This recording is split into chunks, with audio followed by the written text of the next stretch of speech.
Coucou tout le monde, plein soleil pour ce troisième rendez-vous de l'été, le best-of de l'été sur Entre vous et moi avec des invités que vous avez adorés. Alors ça va de Romane Cerda à Marion Cramp en passant par Laurence Ferrari, également Paul Belmondo, Cindy Fabre, Aline Le Guduche qui a appris à écrire à 50 ans, rien que ça, chapeau bas. Et puis tout de suite avec émotion on retrouve Jeff Panaclock, ventriloque qui va nous donner certainement des nouvelles de son petit singe. Voilà, c'est tout de suite sur Entre vous et moi. N'hésitez pas à vous abonner, à nous laisser des messages. Même en vacances, on est là et on vous répond. Allez, on vous embrasse.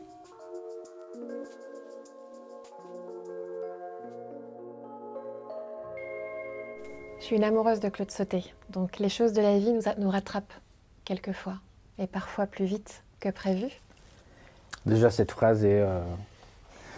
Voilà. Les tournées incessantes te fatiguent. À la maison, c'est un petit peu difficile.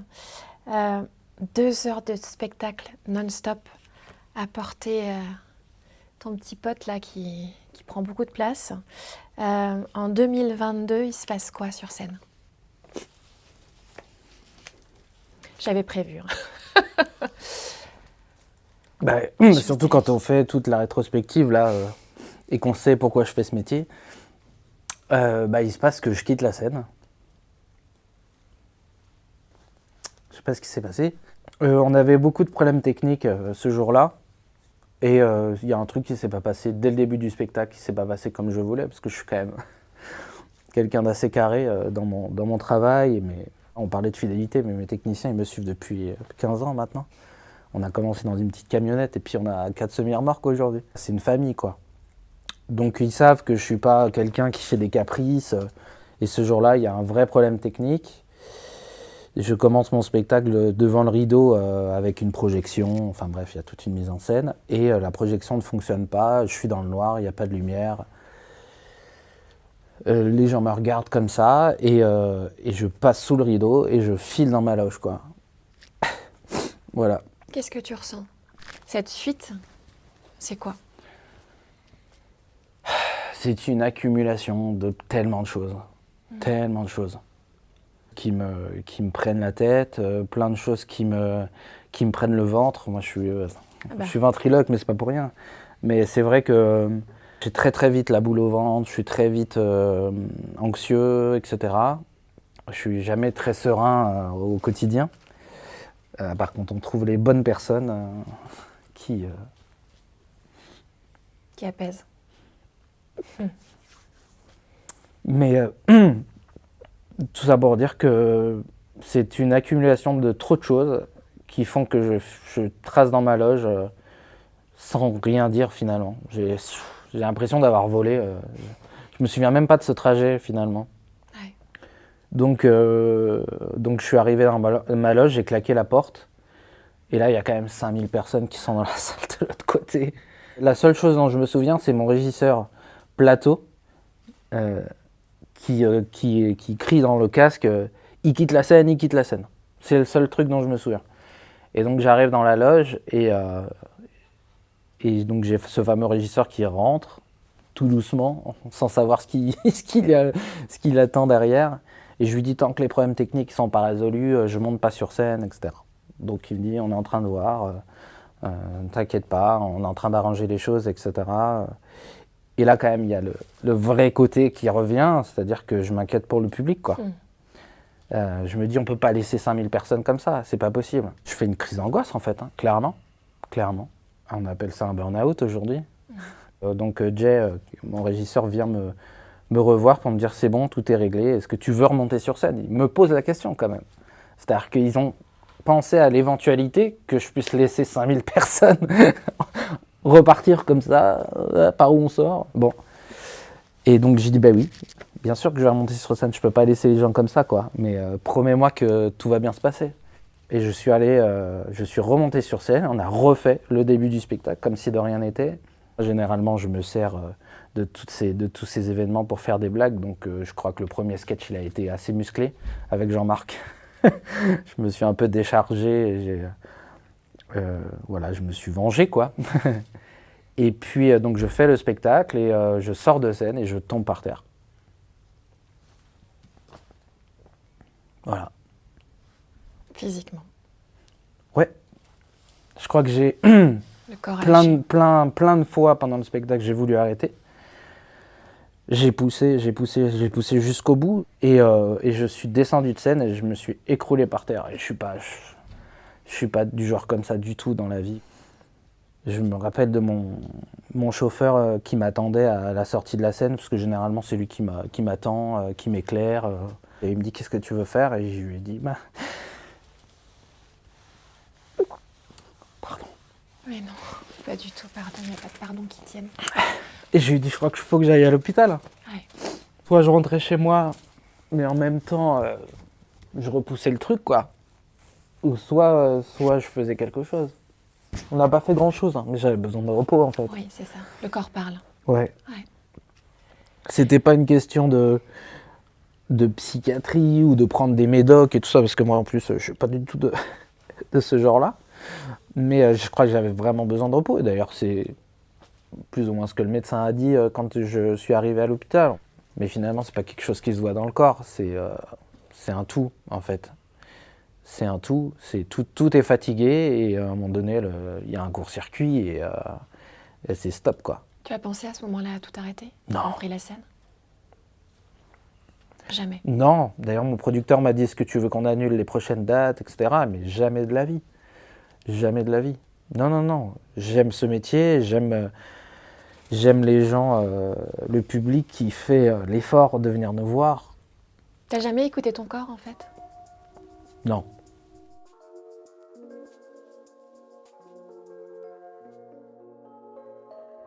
Et puis, tu débarques un jour à la Closerie des Lilas, qui est un café parisien, qui est aussi le fief de Renaud, le chanteur.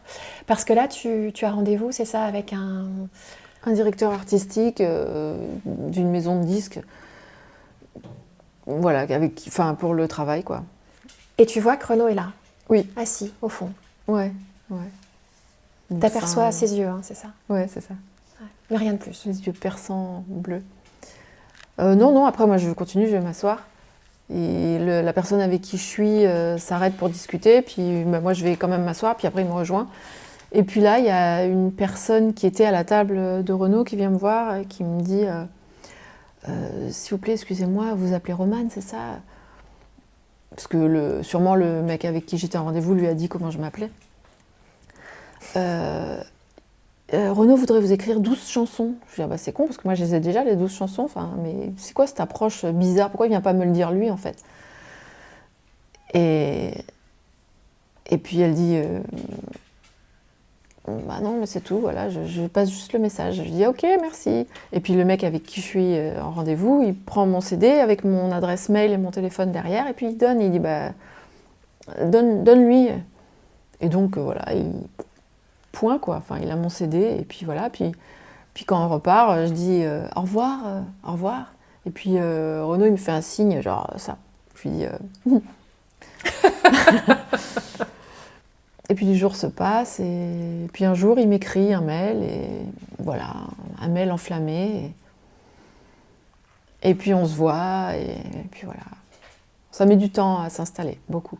Pourquoi? Disons que c'est une relation laconique où par écrit c'est magnifique. Puis dès que je le vois, c'est comme s'il faisait la gueule, quoi. Donc je suis là, je te dérange, je vais y aller. Et puis à chaque fois je me dis bon allez, t'arrêtes, tu vas plus le voir parce que vraiment il est chelou quand même. Hein. Il te demande de venir et tout, puis quand tu viens, il te parle plus, quoi. Donc je me promets de plus y aller, puis en fait j'y retourne parce qu'il me dit non mais vraiment viens, j'ai besoin de te voir, j'ai envie de te voir. Et puis ça, la relation se construit quoi, petit à petit et devient de plus en plus jolie, belle. Et du coup, pour revenir à l'album, le premier album, du coup je me dis que je vais pas signer avec les Scorpions parce que c'est très commercial, c'est très... Ils ont un objectif qui est pas dans la lignée artistique que ce que j'aimerais faire. Et surtout, moi j'ai déjà toutes mes chansons. Et refaire en anglais, mais autre chose de très très commercial, parce que dans les titres que j'avais enregistrés avec eux, il y en avait qui étaient pour moi un peu too much, quoi, un peu trop évident, quoi. Et j'aime que les accords soient subtils et qu'il y ait des surprises. Et voilà, c'est un peu l'ADN de ce que j'ai gardé aujourd'hui aussi, c'est que les mélodies, j'ai besoin qu'elles sonnent même guitare-voix ou piano-voix. Et voilà, là, c'était pour moi trop commercial, quoi. Quand tu fais le pas de côté, parce que je pense que tu l'as pas fait à l'époque, mais là, aujourd'hui, quand tu fais le pas de côté et que tu reviens à ce moment-là où tout arrive, où tout vient à toi, tu te dis quoi en fait? Tu te rends compte à ce moment-là que tu vaux la peine, que tu existes, que tu es demandé, qu'on voit en toi une artiste talentueuse? Je sais pas si je me demande même ça. Je suis la tête dans le guidon, il faut que j'assure, il faut que je fasse des choix, il faut que... Je suis plus portée par l'histoire d'amour que par autre chose, quoi. Je sais que je me souviens de cette sensation où je deviens invincible par amour et je me dis, mais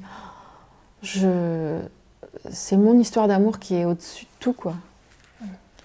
Et honnêtement, je suis heureuse, mais c'est un métier où tu es tout le temps sur la sellette et du coup, tu sais pas, moi j'ai galéré, même pour ce premier album, à trouver une maison de disques. Même en étant avec Renaud. J'ai galéré, j'ai fait toutes les maisons de disques à l'époque. Et rien n'est gagné en fait. Rien n'est gagné. Jamais. Et un jour, tu peux être surévalué, comme le lendemain, sous-évalué, alors que t'as pas bougé, quoi. T'as le même produit. T'es la même personne et tu présentes la même chose, quoi. Mais... Donc je me suis jamais trop fiée à ça et je me suis jamais endormie sur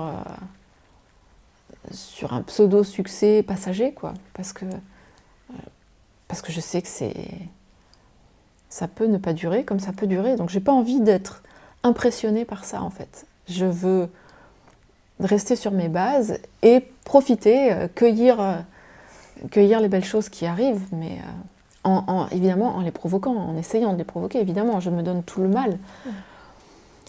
Mais ouais. Une histoire d'amour fulgurante, un premier mariage à Las Vegas pour rire, et puis renouvellement de vos vœux en 2005 chez toi, dans la Drôme, à Châteauneuf-de-Bordette, le fameux petit village, là où ta famille habitait encore.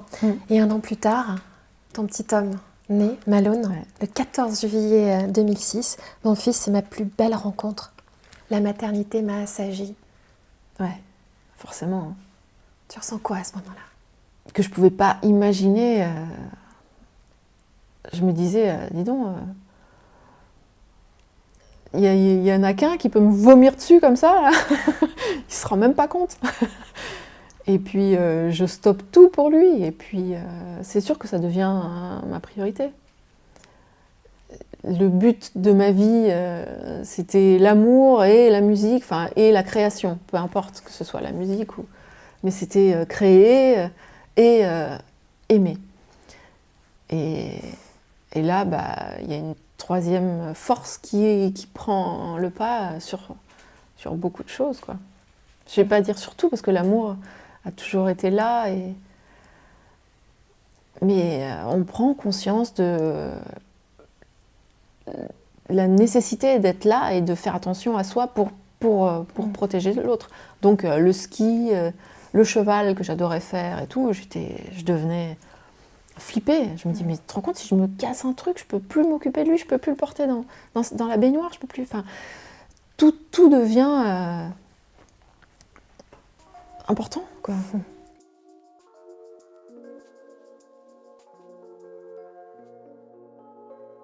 En 2010, pendant 2 ans, tu es appelé en Italie, à Milan, Tu deviens championne de France de pole dance en 2012, troisième au classement général du championnat du monde l'année suivante.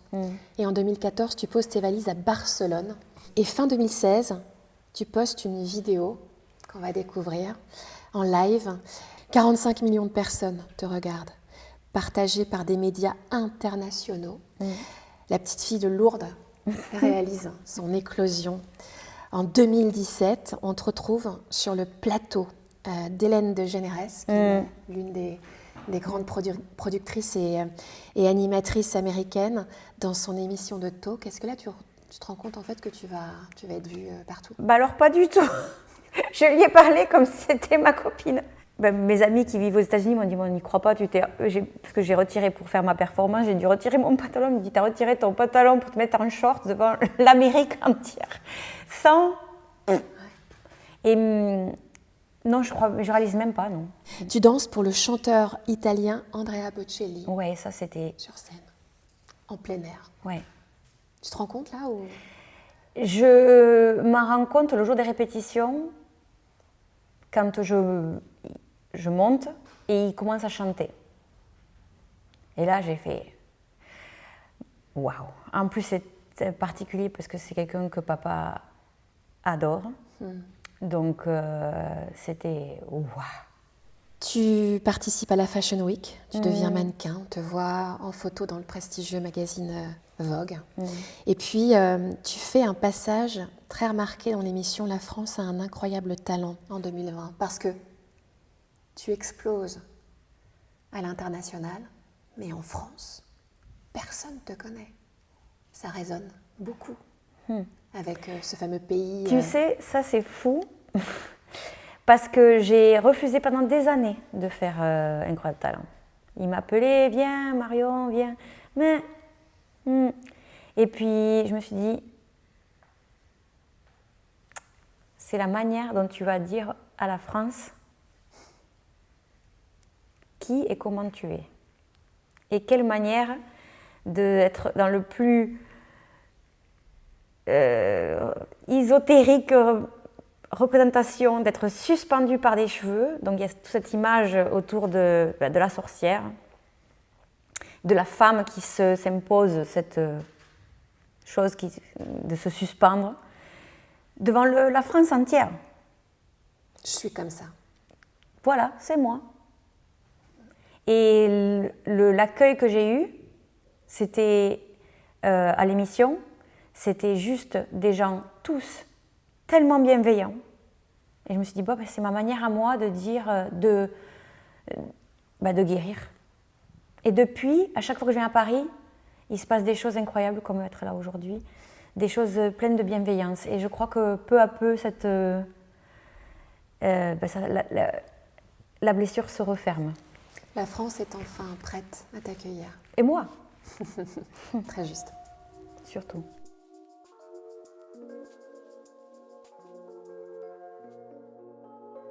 À 22 ans, Laurence, je sais que c'est douloureux pour toi, tu perds ta maman en 89. Que s'est-il passé ce jour où tu apprends, tu es en radio? À Europe 1. À Europe 1. Ouais. Tu reçois un coup de fil. Qu'est-ce qui se passe? J'ai une amie qui me dit tu devrais appeler chez toi. Elle a l'immense. Je présentais le Trésor, donc j'étais en train de le dicter. Et j'ai un coup de fil d'une amie qui me dit tu devrais appeler chez toi. Elle sait ce qui s'est passé, mais elle ne veut pas me le dire, elle préfère que ce soit ma famille qui me le dise. Donc, je rappelle, et ma sœur me dit, maman est morte. Ok. Donc, là, oui, mais il n'y a pas d'autre façon de le dire. J'appelle mon père qui nous confirme la chose, et je prends le train avec ma sœur et on rentre à Paris. On rentre à Aix-les-Bains, pardon, puisque j'étais à Paris. Et on apprend évidemment les circonstances du décès de maman. Que j'avais quitté le mercredi. Donc on était le dimanche, j'avais quitté le mercredi, qui n'était pas bien, qui avait fait une dépression très sévère, mais très rapide. Ça s'est passé sur un mois, donc c'était vraiment très très violent, ça l'a balayé. Et on apprend qu'elle a décidé de se suicider. Et donc c'est le sol se dérobe sous mes pieds. Je me rappelle avoir pleuré au moment où je le sais et avoir arrêté. Parce que je devais me tenir droite pour mes sœurs. Et à partir du moment où, dans le train, ça a duré 3 ou 5 heures, je ne sais plus, je me suis redressée. Et là, j'ai dit, maintenant, tu es là pour elle. Donc, tu te redresses. Tu as le droit de pleurer dans ton coin. Tu as le droit d'avoir ce goût de cendre dans la bouche tous les jours. Mais pour tes sœurs, tu te tiens droite. Et tu es là pour elles. Donc, ça n'a pas été simple. Je ne vous cache pas que ça a été une vie entière qui a été détruite, pulvérisée, atomisée. Un père qui a tenu le choc, qui a été admirable avec nous. Mais voilà, ce sont des épreuves absolues. C'est l'épreuve absolue. Je veux dire, c'est d'abord, bon, voilà, c'est une mort, c'est un suicide. Donc, vous imaginez toutes les questions que ça engendre. Et puis, c'est la fin de votre enfance. Et alors, j'ai eu quelque chose d'assez incroyable. Peut-être ça s'appelle le syndrome post-traumatique avec le recul. Maintenant, je dis, ma mémoire a effacé. Ma mémoire a fait un travail absolument dingue qui a permis d'effacer presque tous les souvenirs que j'ai de ma mère. C'est terrible, hein, c'est absolument terrible. Mais je pense que ma mémoire m'a protégée pour me permettre d'avancer. Parce que vraiment, le jour de son enterrement, je me suis dit, bon, soit tu t'effondres, soit tu continues. Mais vraiment, ça a été aussi limpide que ça. Dans ma tête, vraiment, je me revois à l'endroit où j'étais, le temps qu'il faisait, etc. Et j'ai dit, tu fonces. Et alors, je ne vous dis pas qu'il n'y a pas de colère en moi. Hein. Moi, il y a une immense colère, mais je pense aussi que c'est un de mes grands moteurs dans la vie. Je suis en colère, je ne sais pas pourquoi je suis née en colère. Toujours vouloir dépasser les montagnes, toujours me remettre en question, aller vers les choses compliquées, dangereuses, etc. Donc cette colère-là, elle m'a beaucoup tenue debout. Ouais. Et elle continue à me tenir debout. Colère de ne pas avoir pu la sauver? Non. J'ai décidé de ne pas culpabiliser là-dessus. J'ai décidé que si elle avait fait ce choix-là, j'avais à le respecter, avec tout ce que ça implique pour nous. Donc, c'est pas là. En tant qu'adulte, j'ai complètement compris ça. Elle avait fait son choix, je le respecte. En tant qu'enfant, c'est beaucoup plus compliqué. L'enfant, il est abandonné. Voilà. Et ça, c'est une étape qui est compliquée à gérer. Et je ne sais pas si je l'ai encore gérée à l'heure où je vous parle. Donc, la colère, elle est là. Voilà. Pourquoi tu as fait ça, quoi? Pourquoi tu as fait ça? La question, elle restera à vie, sans réponse. Il faut faire avec. Mais après, il faut la transformer. Ça. Je veux dire, ce moment où je me dis, je fonce, j'y vais, je continue, c'est que tout ça, waouh, ça ressort en énergie, ça ressort en force, ça ressort en positif. J'aime la vie, j'aime les gens, j'aime mes enfants. Je suis dans la vie. Je suis jamais dans... Alors, je regarde très peu en arrière, c'est vrai. Et je suis quelqu'un qui suis beaucoup dans la projection, donc qu'est-ce que je vais faire demain? Mais vraiment, je suis spontanément du côté de la vie. Alors, c'est peut-être difficile de te poser cette question-là, mais moi, je me la suis posée, ayant vécu voilà, des choses similaires.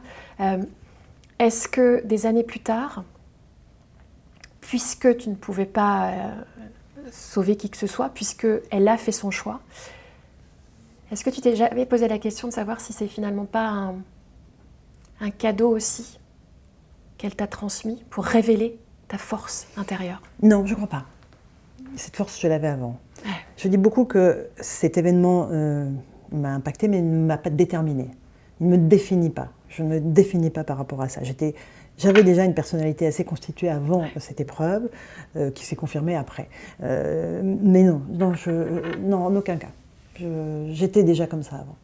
C'est la confirmation finalement que tu étais sur tes deux jambes. Exactement. Depuis bien longtemps. Et c'est une forme de réassurance. Si tu résistes à ça, ma cocotte, tu peux résister à beaucoup de choses. Pas à tout, hein, parce que le drame est toujours possible, et voilà. Mais si tu as résisté à ça, au pire du pire, vas-y.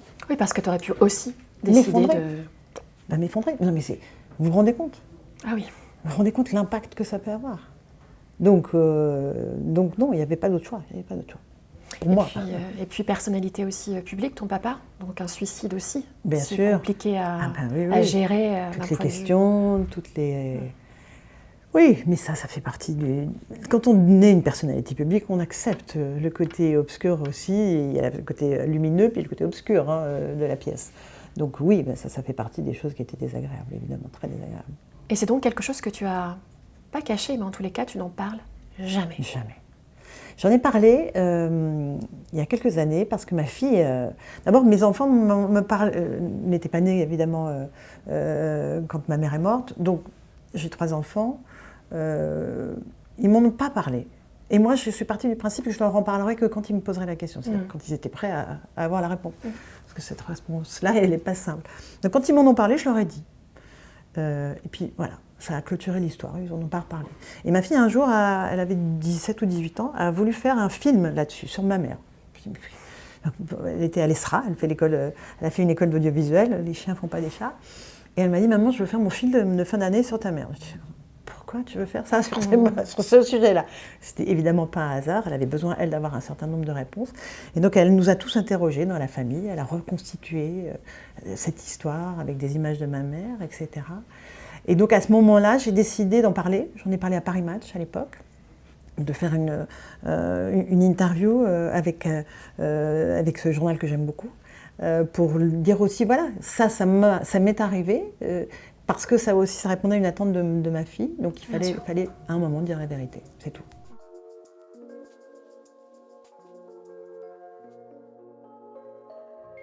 Est-ce que tu te rends compte à l'époque que ton père fait à bout de souffle avec un certain Godard qui lance la nouvelle vague, qu'il joue avec les plus grands, alors je les cite pas tous, mais Bourvil, Gabin, Delon, Sophia Loren, les plus belles aussi, Ursula Andress, avec qui il a vécu d'ailleurs après avoir quitté ta maman. Rien que ça. Ta maman était très belle aussi. Et puis, la bande à Bébel dont tu parles, Rochefort, Marielle, Noiret que j'adore. Des films incroyables qui sont notre ADN, j'allais dire, de français en fait, de populaire. Le cerveau, le professionnel, un singe en hiver, l'homme de Rio. Il y a une phrase de Marielle que tu as interviewée et que tu cites dans ton documentaire. On ne s'est jamais pris pour ce qu'on n'était pas comme d'autres acteurs aujourd'hui. Alors justement, toi, tu te prenais pour qui? Le fils de Jean-Paul Belmondo, c'est mon père ou Non. quoi? Non, parce que j'ai jamais été élevé comme ça. D'abord, l'attitude de mon père n'était pas comme ça. Donc forcément, ça découlait sur nous. Mon père s'est jamais comporté en star. Je l'ai jamais vu demander quelque chose, une faveur, dire qui il était. Pas de passe-droit. Il n'y avait pas de passe-droit. Alors bien sûr qu'on a été élevé dans des conditions qui sont 1000 fois supérieures de confort de ce que peut être la majorité des gens. Mais son attitude et son comportement ne l'étaient pas. Donc forcément, nous, on était comme ça aussi. T'étais pas le petit con qui disait excuse-moi, mon père c'est Belmondo. Non, parce que il y avait justement, je prenais le métro, je prenais le bus. Alors plus petit. De temps en temps, justement, quand mes parents, de temps en temps, le chauffeur de mon père m'amenait le lundi matin à l'école, des choses comme ça. Mais après, dès que j'ai pu tout seul aller, on vivait normalement, on voyageait pas en première, on voyageait comme tout le monde. Si on avait une vie confortable, on n'avait pas une attitude différente des autres. Et lui surtout, c'est ça qui est très important, c'est que lui n'était pas différent. C'est-à-dire que je ne l'ai jamais senti demander quelque chose parce qu'il était Jean-Paul Belmondo. Et surtout, d'abord, il aimait bien nous protéger, il aimait bien être tranquille. Ce n'était pas quelqu'un de mondain, mon père, ce n'est pas quelqu'un qui allait dans des soirées, dans des fêtes, des choses comme ça. Donc tout ça fait que... et puis après, il me disait, comme tout le monde, quoi. Je veux dire, le matin, comme tout le monde, on se lève, on va aux toilettes. C'est quelque chose qu'il me disait toujours. Je veux dire qu'on est tous pareils. Hein. Il n'y a pas de... on peut faire croire aux autres et se comporter différemment, mais quand vous rentrez chez vous, on est tous pareils. Donc, non. Et on finit tous pareil. On finit tous pareil, de toute manière. Ça... on arrive tous de la même manière et on repart tous de la même manière. Donc, au milieu, non, on n'a jamais été... et quand il venait me chercher à l'école, c'était mon père qui venait me chercher à l'école. Il n'avait pas une attitude différente par rapport à ça.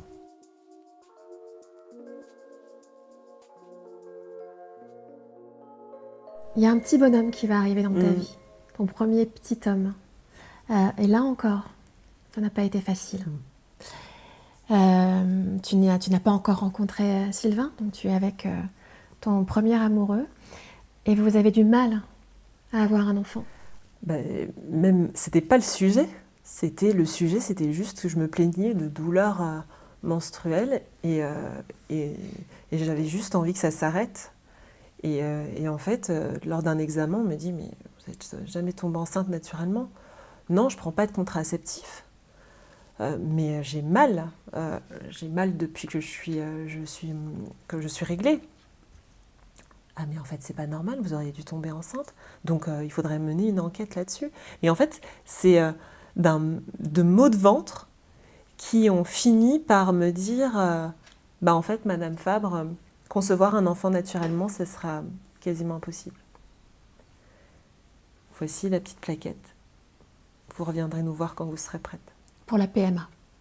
Procréation médicalement assistée. Assistée, à cette époque-là, c'est tabou, on n'en parle pas. Ouais. C'est comment t'arrives pas à faire un enfant naturellement alors qu'en fait les labos sont remplis. Mais la femme, c'est pas dans son chemin de vie. La femme, elle doit pouvoir enfanter. Elle doit ressentir ce sentiment d'être maman instantanément. Une femme, la petite fille déjà est la mère de demain. Donc oui, difficile. Mais qu'est-ce qu'on fait? Je suis jeune. Et puis c'est pas juste un parcours de simulation ovarienne. C'est carrément ce fameux bébé éprouvette dont j'ai entendu parler quand la première réussite a eu lieu. Ça a fait le tour des journaux télévisés. Et là, je me suis dit, moi, je vais devoir passer par là, par ce parcours exceptionnel et limite qui relève du magique. Et qu'est-ce qui se passe? Ce qui s'est passé, c'est la fécondation de 5 embryons, dont 2 qu'il fallait implanter. Je voulais en implanter 2. Je n'étais pas sûre de pouvoir encore avoir cette énergie pour repartir dans le parcours. La façon dont ça s'était passé était tellement difficile que j'avais un risque pour ma santé et pour les enfants. Donc je pouvais en perdre 1, je pouvais perdre les 2. Donc mon médecin m'a dit on n'en met qu'1. Heureusement, parce que du coup la suite n'a pas été simple non plus. Et ce que je n'ai pas dit, c'est que dans ce parcours-là, j'en ai laissé 5. Ça, c'est dur. Oui. Et chaque année, je me disais, je vais repousser un petit peu l'échéance. Et puis jusqu'au jour où vous êtes prête. Et parce que vous recevez tous les ans un courrier, c'est terrible. Hein. On en fait quoi? On le donne à la science, on le jette, ou on le donne à un couple. Et puis vous dites, enfin, la France est petite, donc il suffit qu'il se marie avec sa sœur. Et le jour où j'étais prête, on m'a dit tout simplement, en fait, on ne vous a pas retrouvé, Madame Fabre, parce que vous avez déménagé. On les a achetés. Et à ce moment-là, quand j'ai décroché, je pense que j'étais prête à mettre les 5 s'il fallait. Je ne voulais pas choisir. Donc oui, le parcours, il a été difficile. Et pas simple, et c'était même si mon fils, c'est au final ma plus grande réussite dans toutes ces batailles. Mais la bataille, elle a duré, elle a été éternelle. D'autant que la naissance est douloureuse. Ouais. La naissance, l'évolution, c'est 8 mois où vous avez tous les jours, vous avez le sentiment de le perdre parce que vous recevez des coups de téléphone, les analyses ne sont pas bonnes. Donc, je vivais, mais tout en ayant la phrase de mon gynécologue de l'époque qui me disait « Vous avez une bombe à retardement dans le ventre ». C'est-à-dire que vous n'avez pas un enfant, vous avez une bombe à retardement. Donc déjà, l'imaginer comme un bonheur, c'est compliqué. Jusqu'au jour où mon obstétricien qui a pris le relais parce que c'était une grossesse à risque m'a dit « Vivez, vous ne posez pas de questions ». Et j'ai vécu, et c'est vrai que l'accouchement, ouais, ça a été... en fait, on ne voit jamais le bout. J'ai toujours eu espoir d'avoir, à un moment donné, le ciel qui s'éclaircit avec quelque chose que j'ai décidé, ou que j'ai imaginé, ou que j'ai rêvé. En se disant, bon, tout ce qu'on voit à la télé, ça va m'arriver, moi. J'ai fait quoi, en fait, pour que ça n'arrive pas? Et c'était mon parcours de vie. Il a fallu que je n'assiste pas à mon propre accouchement. Tu as une césarienne, tu es endormie. Sous anesthésie générale. Et tu n'as aucun souvenir Non. des 4 premiers jours de vie de ton enfant? Non, aucun. C'est le blackout. J'ai un blackout. Je fais des anesthésies d'amnésie. donc j'oublie. J'ai été transfusée 2 fois, donc ils ont été obligés de m'endormir profondément. J'étais très faible. Et là, sentiment de culpabilité parce que vous avez tout le corps médical qui ne comprend pas votre état, ne comprend pas pourquoi vous n'arrivez pas à sortir de ce sommeil si profond. Vous n'arrivez pas à éviter encore d'avoir des malaises vagos à chaque fois que vous essayez juste de mettre un pied par terre. Vous n'arrivez pas j'ai même pas la force d'aller aux toilettes. C'est humiliant. Et vous avez votre enfant qui est là, qui pleure, qui ressent. Bien sûr, il y a un lien avec son papa, et puis vous êtes là. Alors déjà, vous n'avez pas assisté à votre accouchement. Vous avez un enfant, vous n'avez pas assisté le vôtre. Et en plus, il pleure, donc vous n'arrivez même pas à le consoler. Est-ce que c'est ça aussi, d'être mère? Mère, ça s'apprend. Mère, ça s'apprend. Bien sûr qu'il y a des exceptions, on ne va pas le nier. Il y a plein de mamans qui vont nous regarder en nous disant « non, mais moi, c'était inné ». Mais le nombre de messages que j'ai reçus m'indiquant « mais merci Cindy, parce que j'ai eu honte, moi, d'avoir le même sentiment ». Il y a énormément de femmes qui vivent la même situation. On ne naît pas mère. On ne naît pas mère, on le devient. On le devient. Et ce n'est pas un coup de baguette magique quand tout d'un coup, vous voyez votre enfant, ce sentiment n'est pas forcément. Il vous faut du temps aussi. Et c'est important pour toi de le dire, d'en parler, non pas justement pour dire c'est pas que je n'aimais pas mon fils, c'est que j'ai appris à l'aimer. Ouais. Et c'est aussi pour rassurer ces femmes, pour dire que l'amour viendra, laissez-nous le temps d'être mère.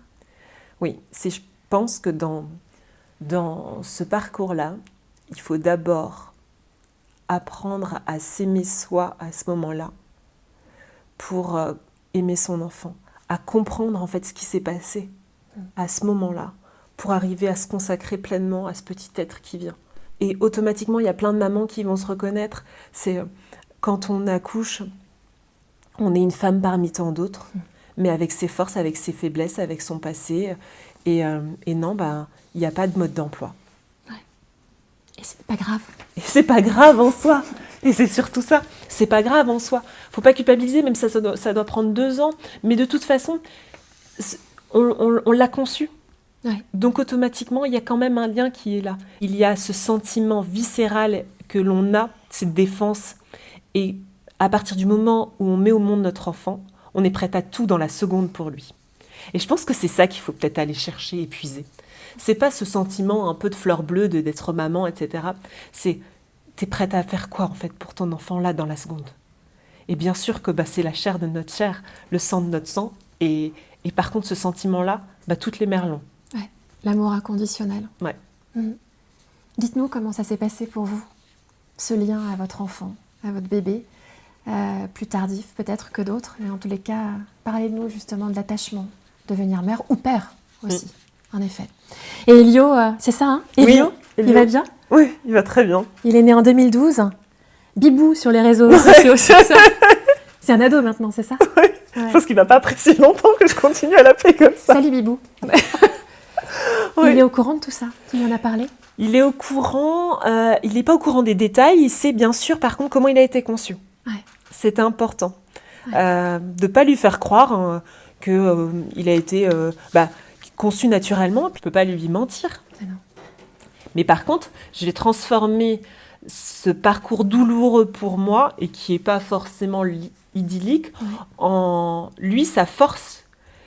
Et c'est ce que je lui dis, mais tu sais que tu as été le meilleur. Le médecin a choisi celui qui était le plus combattant.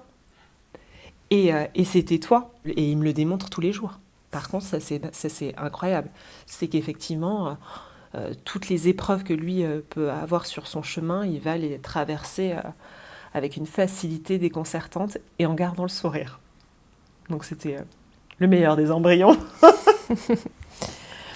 Et les autres, en plus, si je puis te dire, ceux qui sont ailleurs, ils veillent peut-être aussi. Sans doute. Tu y penses quelquefois? Oui, bien sûr. Ouais. Bien sûr, parce qu'on se dit, mais ils ont été conçus. Qui serait-il aujourd'hui? Oui. Ouais. Mais par contre, l'histoire, et je me rassure aussi pour ça, mais je me dis, mais l'histoire, je leur aurais expliqué comment. Parce que ça, on ne nous le dit pas, Oui. mais un embryon qui est conçu en 2012, vous le réimplantez en 2016. Vous lui dites, c'est quoi sa date de naissance? C'est très Je ne juste. sais pas sa date de naissance, mais il y a la date de conception, sa date de naissance, c'est une autre histoire encore. Et ça, on ne nous le dit pas. Non. Mais il aura vécu 4 ans... Ailleurs. C'est fou ça, c'est vrai ce que tu dis. Et je me suis posé cette question. Très Je me juste. dis, j'aurais dit quoi? Ça n'aurait pas été simple. Alors, non plus plus. 4 à chaque fois. C'est ça.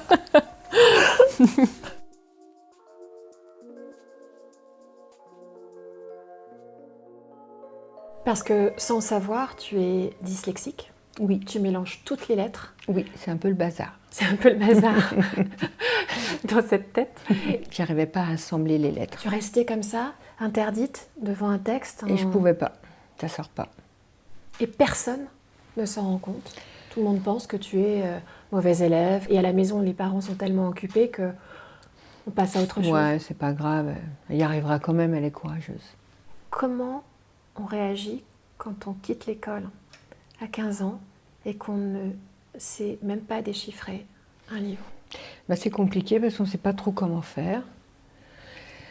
Dans ma tête, je me disais, voilà, le commerce, bah, je peux pas, parce qu'on va me demander de prendre une commande, d'écrire quelque chose. Donc non.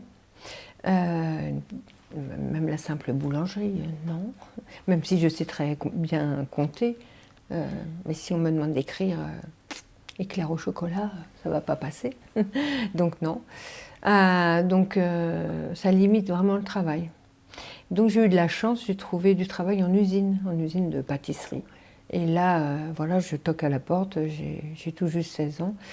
Et comme ils cherchaient du personnel, voilà, c'est bien tombé. Et comment tu appréhendes ce travail? Est-ce que tu mets cette peur, cette honte peut-être à l'écart? Sur le coup, au début, j'y pense pas trop parce que je continue à vivre dans ma tête d'adolescente en fait. C'est la secrétaire qui a fait tous mes papiers, donc c'est pas un problème ça. Après, voilà, j'ai appris à travailler manuellement et faire des fonds de tarte. C'était pas un problème puisque tout était manuel.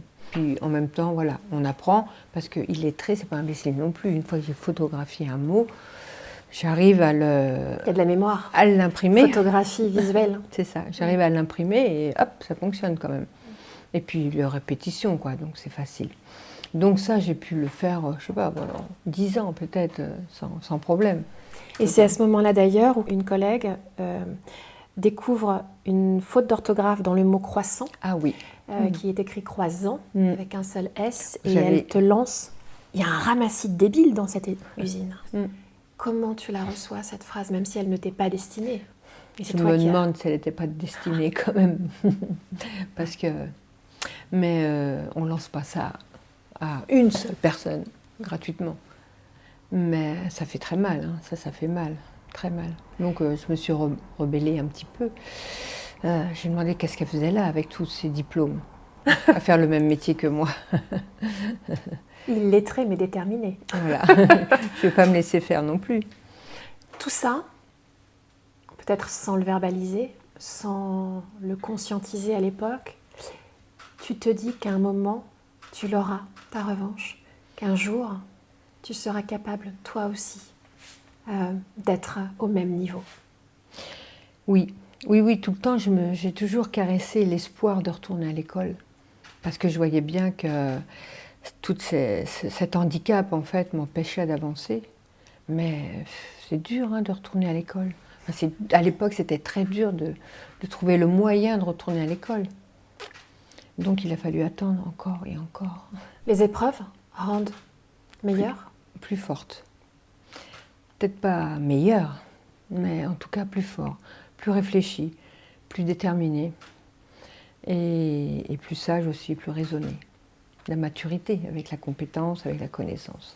On acquiert beaucoup de choses. Merci d'avoir regardé ce best-of d'Entre vous et moi. Retrouvez-nous tout l'été en vidéo sur notre chaîne YouTube et également en podcast sur toutes vos plateformes. Continuez de nous laisser vos likes et vos commentaires pour faire vivre la chaîne tout l'été. On est ensemble.